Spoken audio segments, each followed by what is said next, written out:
Hello అండి, నిన్న డీమార్ట్కి వెళ్ళాము. ఏమేమి ఐటమ్స్ తీసుకున్నానో చూపిస్తాను. ఇప్పి మా వాళ్ళకి ఎల్లో మ్యాగీ బొత్తిగా నచ్చదు అనమాట, అందుకని ఇప్పి ఆరెంజ్ తీసుకున్నాను. అది చిన్నోడికి, ఇది పెద్దోడికి అనమాట. ఆయన ఎప్పుడు వెరైటీస్ కావాలంటాడు. ఇదిగోండి మూన్ ఫిల్స్, ఇద్దరు మూన్ ఫిల్స్ తీసుకున్నారు.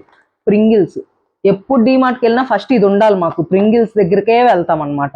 చాక్లెట్, మంచ్ చాక్లెట్, బీటర్ ఒకటి తీసుకున్నా.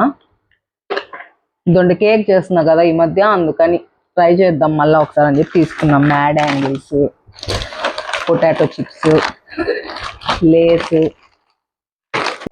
ఇదొండి చిన్న చిన్న బాండలు క్యూట్గా ఉన్నాయి తాలింపు పట్ట పెట్టుకోవడానికి. స్నాక్స్ బాక్స్ తీసుకున్నాను, బాగున్నాయి చూడండి. అంటే మార్నింగ్ ఒక టైప్ స్నాక్ పెట్టొచ్చు, ఈవినింగ్కి దీంట్లో ఏదైనా స్నాక్స్ పెట్టి. 2 కలర్స్ తీసుకున్నా. ఒకే కలర్ అయితే మా వాళ్ళు కొట్టుకుంటారు కదా, మళ్ళీ డిఫరెన్స్ కూడా తెలియదు. ఈ బాక్స్ నాది, ఆ బాక్స్ నాది అని కొట్టుకుంటారు అనమాట ఇద్దరు. అందువల్ల పింక్ ఒకటి, బ్లూ ఒకటి తీసుకున్నాను.